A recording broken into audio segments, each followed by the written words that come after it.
My name is Arun Jagtiani, and I'm a proud St. Martin. In a few short weeks, our country is going to be heading to the polls to elect 15 new members to Parliament. There's 126 candidates from 9 different political parties that are contesting this election, and I think the entire voting population could benefit from knowing a little bit more about who these candidates are.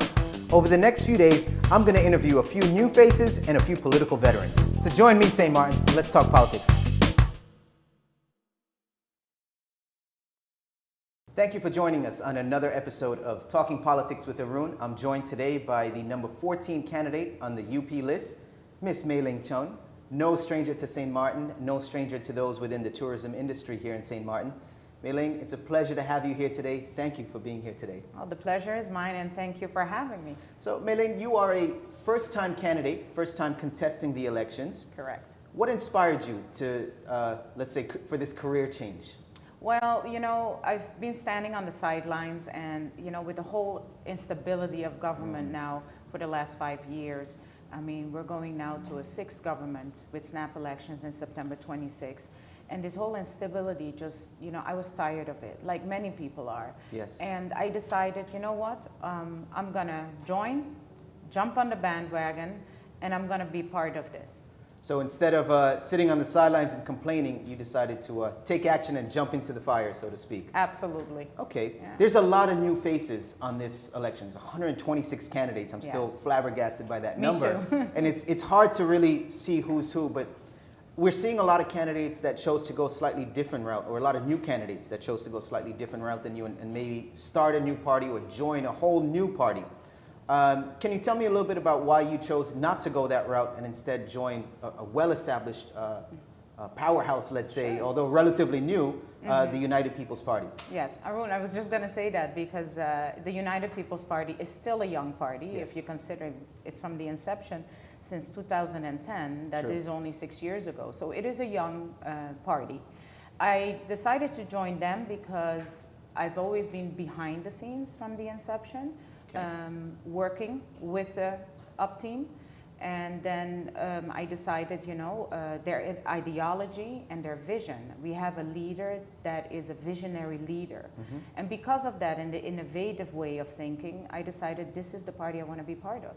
So, Ling, for the voters out there who may not know much about you, tell us, what qualifies you to contest this election? Well, most people know me as a tourism professional. I've been for over 30 years in the tourism industry and over 21 years actually with the St. Martin product, which is quite a lot of years if I think of it right now. Yeah, And I started off at the age of 15. I was a waitress, and I just enjoyed being in that environment of hotel. So I consciously decided I was going to be having a career in the hospitality industry. So I went to school for it, bachelor's, master's, and then was hired by then the former Commissioner of Tourism, and to run the St. Martin, New York office. And then I moved here and continued, of course, in the tourism development, hotel, everything that had to do with it, and continued my career. And basically, you know, I think I can bring to the table, especially my expertise in what we need to do for St. Martin to have a sustainable tourism product. Sure. It is the largest pillar in our economy.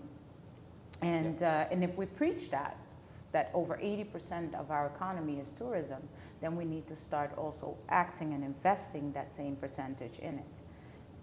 How important do you think education is in terms of having our population understand our tourism economy? Oh. And do you think we're doing a good job of that right now? No, there's a lot of space for improvement. We have a lot of challenges. Education is so important. Education is power. We all know it. Sure. It's not something new. But what we need to do is reevaluate our education policy. First of all, education, tourism should be in education. So of course. What I do champion and with the party is that tourism should be compulsory in primary and secondary education. So you're referring to introducing a tourism class into the curriculum from Absolutely. a primary level? Absolutely. Hello tourism programs. All other countries have it. and a lot of countries in the Caribbean have it as well. It starts there. It starts with pride and culture, and teach our children what it means to be part of St. Martin. Sure. Because our St. Martin culture is a multinational culture. Absolutely. That's actually one of the beauties of this island. That is is the diversity. absolutely the beauty. So it needs to start from there, from the foundation and up. So then we go, let's evaluate the second, which is after secondary education. We need to have our own hotel school. Look at Aruba. Yes, okay, I'm glad. Okay. I'm hearing I've been what waiting you're for someone to thinking. say that. Great. Okay. So we need our hotel school. Aruba has one. Why? Because when you decide that tourism is your economic, is part of your economic pillar, you need that hotel school that produces directors, general managers, our tourism development experts and entrepreneurs, and not just only maids and housekeepers and front desk clerks. They maybe want to promote further too and go back to school. And that is so important that you have that hotel school, so we can have our own management as well, at the higher level. Because, right now, the awareness also is not here. So let's say, for example, a young adult comes home, or, a young person comes home and sees their mother or father doing long hours, being either a bartender or a maid. And they say, they don't have time for their children. What kind of promoting is that, or encouragement is that to a child to say, why would I go in hospitality? Whereas if I would have somebody graduating and all of a sudden they are, let's say, a manager at a hotel, and they come home and say, you know what, I had a good day today because so-and-so, my occupancy was up, or, oh, let's go this weekend somewhere and do something together, because they have time to do so. Sure. And that is that's reality, and we need to do that. So I'm hearing, if you're elected, it seems like your main focus is going to be tourism and education. Correct. Are there other areas as well that you want to focus on, or you want to really channel your energy in these two fields? Well, these are my main focus, are tourism and education. Having a tourism policy that includes a sustainable tourism master plan for the country, which is, a large plan. Yes. That is 20, 30 years from now, and this is the way the party thinks, and our leader as well.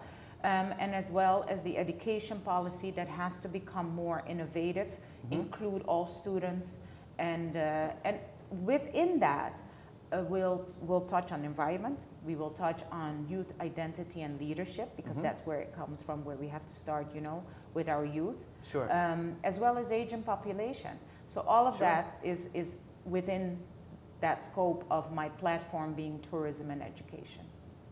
Best case scenario, when the elections are over and all the dust is settled and coalition negotiations or not, maybe there's a straight mandate, probably unlikely, but whatever when the dust is settled, what is the best case scenario for you? Would you want to serve in Parliament? Would you prefer to be appointed as a minister? Or would you prefer to move behind the scenes? No, this is a parliamentarian election, so we are campaigning, and I'm running for a parliamentarian seat. Okay. And but depending on the outcome and what we as a team and our leader decides, I am ready, though, to be a minister if it was asked of me, Minister of Tourism. But this is a parliamentarian election, so. Sure. The name of the show is Talking Politics. So let's talk a little bit about the politics that happens behind the scenes, sort of. I recall, I think it was 2011, you were at that time the head of the Tourism Bureau, director of the Tourism Bureau at the time. Correct. And there was the famous Carnival coup that took place around that time, and there was a shift in power. And I recall reading in the papers that Ling was being removed from her post. She did a fantastic job. I remember, quote, something along those lines. But because of her affiliation to the government that was serving, your post was then removed. What was that experience like for you, to lose your position through no fault of your own? How did that make you feel, and has that played in at all to your frustration, let's say, with the instability that you referred to earlier? Well, it is sad for anybody for something like that to happen, especially if you know that you're doing a good job, and then for other reasons you are taken away from that whole plan of trying to move the country forward in its tourism. Sure. So yes, it is hard, and the sad part about it is that, look, everybody is replaceable. So you're getting, you're taken away from that, fine. But being replaced, and you're doing a good job, great. but not being replaced and seeing all these years now after I left, Sure. the tourism product just going down the drain. Sure.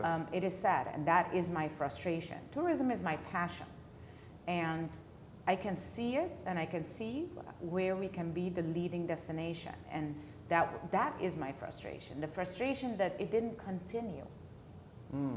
So talk to me about the STA. How important of a role is that? Because we don't seem to have a clear marketing plan for the island. Yeah. The STA, which is the St. Martin Tourism Authority, Yes. is the body that basically makes, that eliminates the bureaucratic part of developing tourism. Sure. And puts it more in a private, Yes. private sector Sure. entity. It's not a private sector, but it's more of an entity where you run it like a business. Let me put it simple. So the bureaucracy is taken out, and the Tourism Authority basically is the body that should market and promote the destination, and you could have, as you go along in the plans, put other responsibilities below the Tourism Authority. But mainly the Tourism Authority is the body that has to do the marketing and promotion of the island. Sure. So my understanding of the STA is that it would help to be sustainable and survive the changes in government that may or may not happen moving forward. Correct. Correct, Arun. Because what it does then is you have your own CEO, you have a supervisory board or a board, Sure. a committee that works with that CEO or director, as Sure. you want to call it. And then what happens is you have a budget that you work with, whichever way it's going to be set up. And then what happens is you're able to move on because your budget is already approved. There's Yes. there's a funding there, and with that you make a plan, and that plan lets you continue Sure. moving forward and executing basically the activities that are needed to develop our tourism product. Would you care to comment on the recent controversy concerning the appointed director of STA? I don't know if he's officially appointed or not, but the little controversy that surrounded Rolando Bryson. I don't know if you'd care to comment Well, on I that. don't want to comment on that. I just don't, it's the STA has to be done in a specific way. And, the St. Martin Tourism Authority is there to promote the island. And there's so many aspects of it that are not set up yet. That questions are, there are Sure. questions that I have. So that's as far as I can go because I don't know much of what has been done already. Mei Ling, it's been an absolute pleasure speaking with you, and there's so many questions I still want to ask, but unfortunately we're running very short on time, so we're going to condense this the ending of the interview. We're going to play a game of word association. There's a couple topics I want to touch on real quick. Just tell me the first few words that come to mind when I say the following. So first we'll start the dump. Health issue, and the UP party has a plan for that, but unfortunately because of instability, plan could not be executed, which is waste to energy plan. Okay, but that is definitely something that's a high priority for the UP. Absolutely. Okay. Cannabis, medicinal and recreational. I believe in that. The party believes in that, and we've seen results. There are facts and results, and the party is for that. Okay, so it's possible a UP government would be looking at ways of regulating and perhaps creating this industry here on island. Yes, it's possible. Okay, and final question, very controversial, just hit the papers yesterday. China Pearl. Well, look, we need investing on the island, but there is not enough information on this. It's vague. We don't know what it all involves. So a lot of questions are being raised. How is this going to be done? Is government involved? And that's where I keep it.